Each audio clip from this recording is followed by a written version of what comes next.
bless you, everybody. Thank you for coming back, tuning in to the iGame, the illegitimate game. I'm Brother Derek.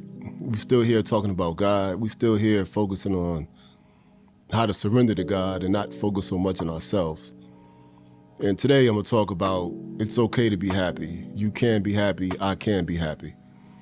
And happiness is what most of us are looking for. Happiness is what we search for. It's what we wake up for. That's why we want our money. Happiness is that motivation that we use to choose our friends because we want to surround ourselves with people that can make us happy. And the definition of happy, sometimes we change it based on status. It's based on company, based on emotions. Sometimes we base our happiness on the material things we can get. But today I just want to talk about it's okay to be happy. Try to overcome the world's depression and anxieties. And what is the source of all this happiness?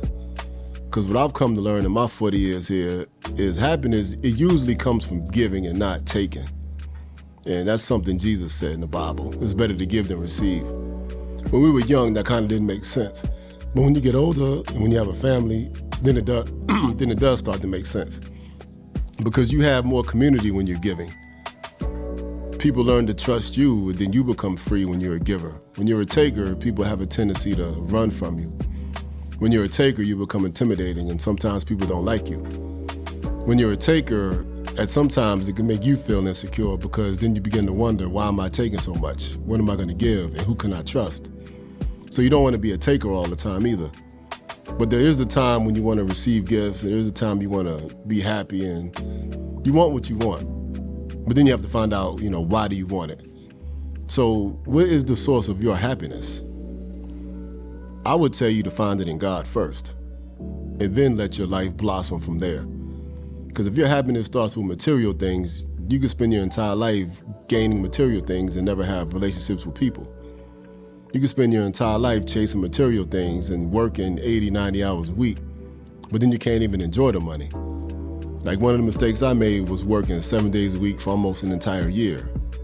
I became super unhealthy. And I'm gonna talk about that later, but having money, providing for my family, but not having time to enjoy it, and then my physical health declined.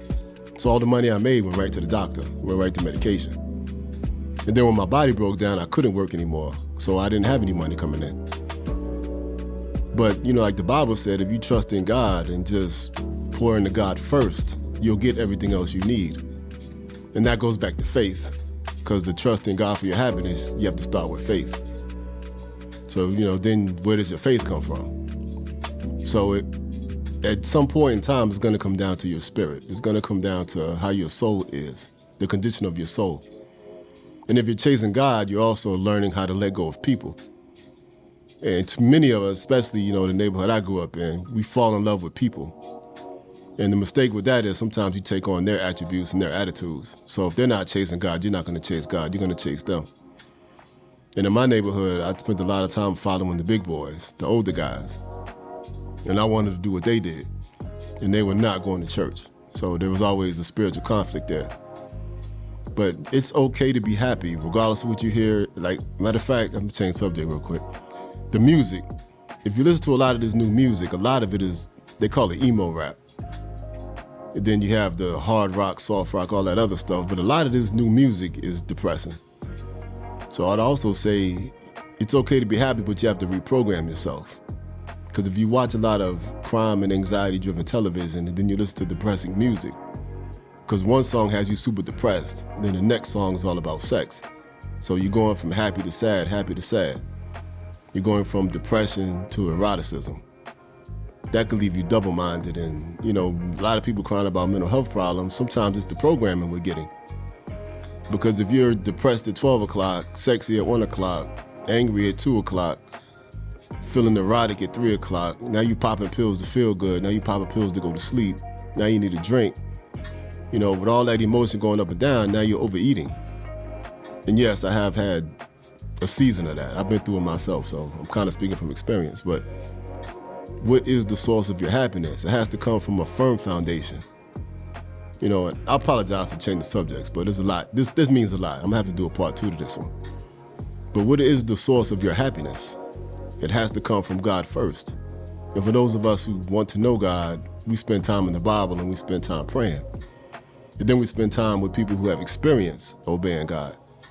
Because your happiness has to come from a solid foundation. It has to come from a rock. It has to come from an anchor, because it's never going to move. Anytime you pour your happiness into objects that are wishy-washy, double-minded, things that move, you're never going to be settled. And then you'll never have a happiness that lasts. It'll just be a fleeting feeling. Kind of like, eating some fast food. You feel good for 20 minutes, then you're hungry again. It doesn't last. Like, you want a happiness that's going to last. Like, even in your relationships and your marriages, the person you with, they make you happy for a little while, but what are you going to do when those hard times come? Are you going to dump them because you don't feel good on Tuesday? Or then call them back on Friday night after you get paid? Like, that's not a steady, stable relationship either. So what is the anchor? And the person you with, they're searching for happiness too.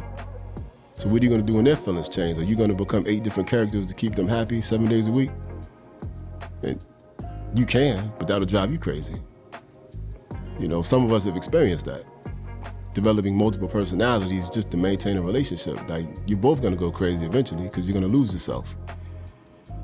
So where are you going to find this happiness? You have to find it in God.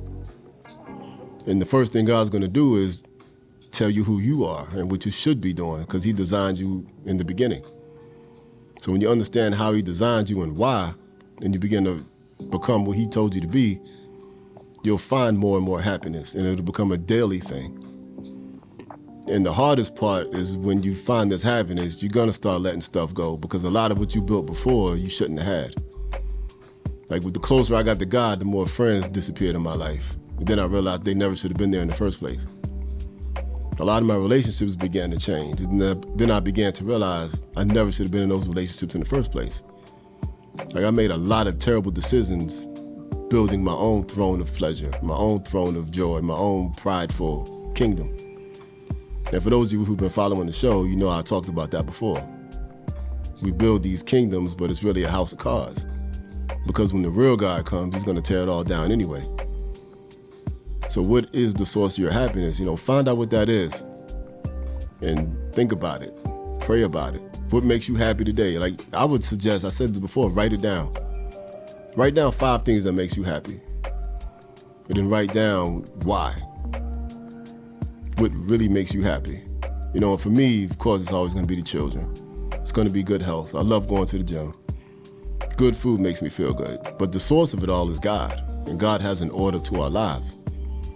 So it has to begin there.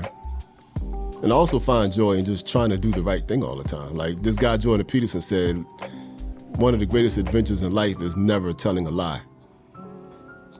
If you said, try to live your life to a point where you never have to lie, it's the greatest adventure, because everything you're doing is righteous and true.